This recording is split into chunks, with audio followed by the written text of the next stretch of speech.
Hey vinyl community, this is Melinda and I hope everybody's doing really good. I am super excited. I'm getting ready to go see Kiss in concert tonight. I have seen them a few times but never with makeup, and I am just super excited to get to go to the concert. And I just want to say also thank you so much to my subscribers, and also thank you for leaving comments. I really appreciate it. I have been getting some requests about showing my stereo equipment, doing a music tour, a tour of my music room, and I promise I will do that as soon as possible. We're doing some updates on some things, so I promise as soon as I can do that video, I will. So I'm going to go ahead and start with the vinyl. And the first thing I want to show is something I'm very excited about. It's just kind of a pinch myself moment. I received a VCLT the other day. And I've been watching videos for a very, very long time, even though I've just kind of started out just in the last few months making my own videos. But one of the first channels I stumbled on from the very beginning was Billy Hurst, and he immediately became my favorite. He is a very personable guy with an absolutely amazing collection. He's a great photographer. He's a great musician. He's also a great family man. And also, just a little personal thing about him is he does photograph for the St. Louis Cardinals baseball team. And my mom, who actually died 4 years ago today, was a huge, huge St. Louis baseball Cardinal fan. She never missed a game. I would call and see if it would be okay if I came over, and she said, well, you can come over, but today is a St. Louis Cardinals game. So I always knew that meant we were going to sit and we weren't going to go anywhere or do anything. We were going to watch the Cardinals. So anytime I see him wearing a St. Louis Cardinals hat or just showing something about the Cardinals, just makes me smile a little bit. So anyway, Billy sent me a really special record, and thank you so much, Billy. I really appreciate the thought, and this is just an awesome record. He couldn't have pegged me better. This is Van Halen's 1984, of course, but this is a German pressing, and it sounds absolutely amazing. I cannot believe he didn't keep this for his own collection, but how nice of him to give it to me. If you can see carefully, you can tell this came from Germany. And anyway, it sounds so great, and I'm super appreciative, and it's really just the thought behind it, but it's also good stuff. So thank you so much, Billy. And so I will go on to the next album that I have found recently. This is Prince Graffiti Bridge. I always want to call it Physical Graffiti because of Led Zeppelin's album, but it is Graffiti Bridge. This is a really cool record. It's from 1990, and this is an original. This came from a movie Prince had done I've never seen, but it has a songs, Thieves in the Temple, if you remember that song. I wore that song out when I was young. And here are the inserts. They're really cool. This is the first one. Also has a song on there by a guy named Tevin Campbell, Round and Round. That was a big hit back in about 1990. Here's Prince on another insert. And I'm pretty sure I had that same hairstyle at the time, but he pulls it off way better than I did. And I'll just show you the record. It's a 2-record set. I'll show you one of them. Y'all have seen these before. This is from the Paisley Park Records. It was a 2 LP set, but surprisingly it did not have a gatefold. My copy did not. So this is the back. And anyway, I'm really excited to have this. I think it's a great record. And he gets away from his guitar sound a little bit and gets a little bit more groovy. I personally love the guitar, but it's a good record, and I'm happy to have it. I want to just show this. I know everybody has already seen this one, but it's just worth mentioning again, this Bohemian Rhapsody soundtrack. Absolutely great music on here. Songs from Live Aid concert. It's produced well. It sounds really, really good. It has almost every hit you could imagine on here, and I'm really excited to have it. The movie was really great too. Here's another record that I have recently picked up. Guns N' Roses Lies. This is from 1989. It is not the first press because it says Lies, Lies, Lies right here. And the very, very first press has a controversial comment about wife beating or something like that. Guns N' Roses are not shy of controversy. So anyway, that's that. And I really love the music on here. The song Patience. Used to Love Her, You're Crazy. They have some really great songs on here, and I just really love this album. I'm not as, maybe, I don't want to say the word burnout on Appetite for Destruction, but Sweet Child of Mine is probably one I've heard enough times now that I've kind of taken a break from it. It's still a great album, but I really love this one too. It doesn't quite have the exposure that the first one did, but it's a really good one, and I'm really happy to have this one too.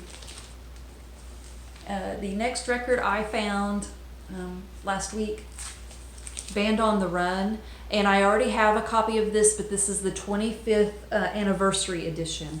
It is limited edition to 5,000, and I didn't pay a lot for it, so I just went ahead and picked it up. And it has, of course, the usual album, but it also came with a second LP, and this is band interviews, different takes of versions of the songs, the bones of the song, just different.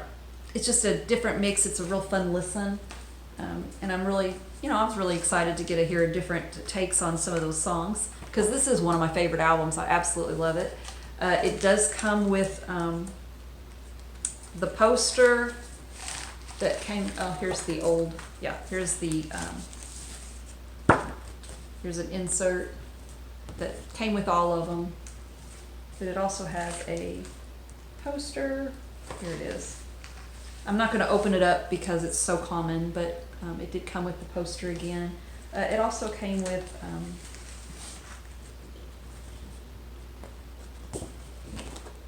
these, and these kind of open up like this. So anyway, I don't know if this is a complete set. I think it is. I'm not sure. If you Beatles experts can let me know, people who know this album. I thought it was unique because it is a 25th anniversary. It does have a gatefold. Let me open that up real quick too so y'all can see the gatefold. But anyway, 1999 was the 25th anniversary. So not a lot of people were buying vinyl. I know I wasn't back in 1999. I wish I was, because I would have some absolute gems at a steal right now, but I didn't.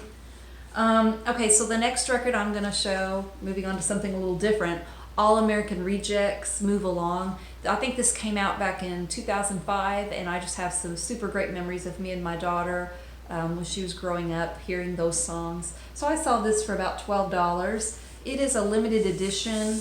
I didn't know it at the time. I didn't really care. I was just buying it for the music. It was $12 or $14 a few months ago.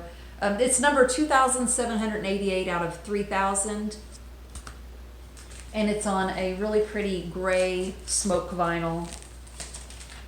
And I looked at this on Discogs the other day, and a little surprised. It's actually gone up in value quite a bit.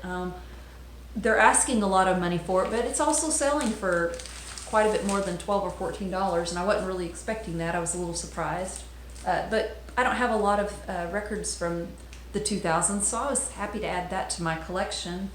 This is another one that I don't have a lot of. This is of Ellington Indigos. I don't have a lot of records like this. This is kind of maybe an introduction record to jazz. I don't have a lot. I have 3 Miles Davis records, and just maybe a couple other little things, Blue Note albums. But this one is Ellington Indigos. It is from 1958. Here's the back. It has their record player they're trying to sell on there, which I think is really cool.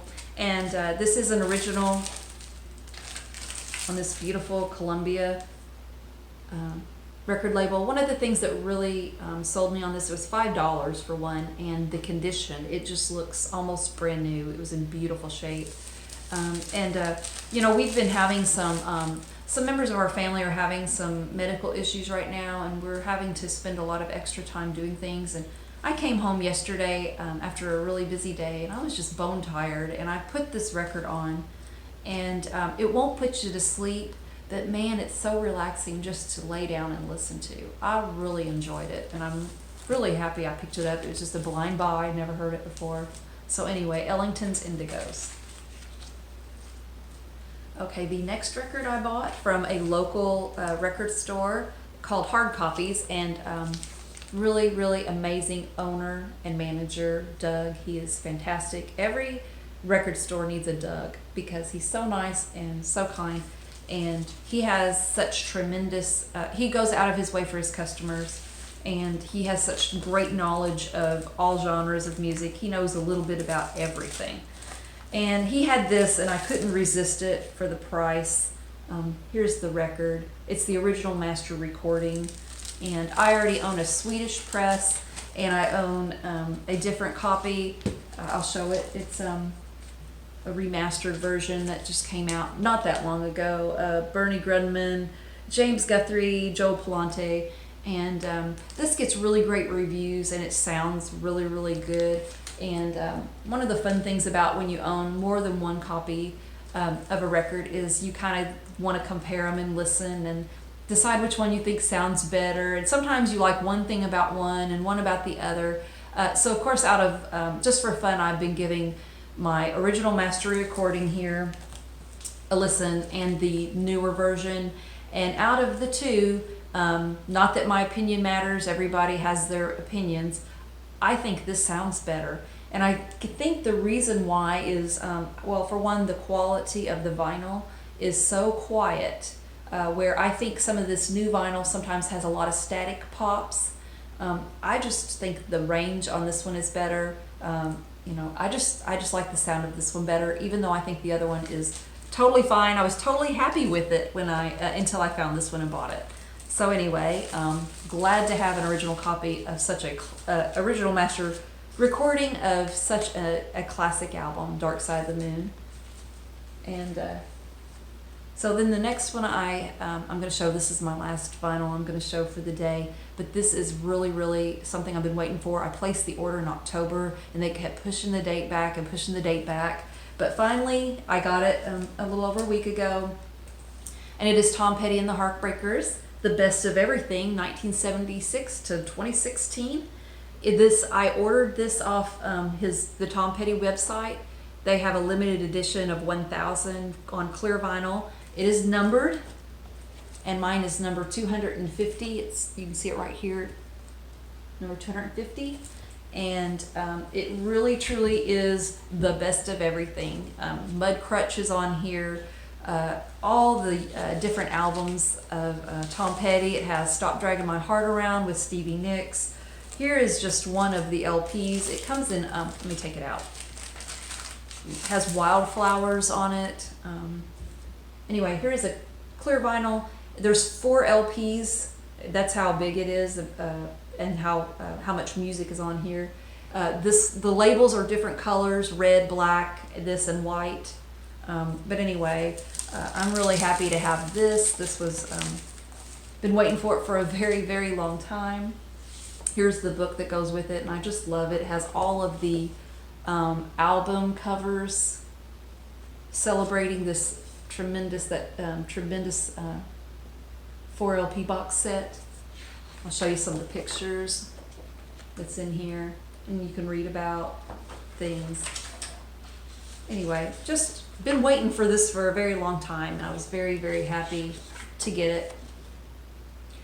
Still sad that he's gone, but anyway. So anyway, that's my video for this week, and thank you so much for watching. I ask if you'll subscribe, and I love listening to your comments, and I really appreciate it. And maybe next week I can give you a little review on the Kiss concert. So anyway, I'm super excited. Everybody have a great day and take care. Bye-bye.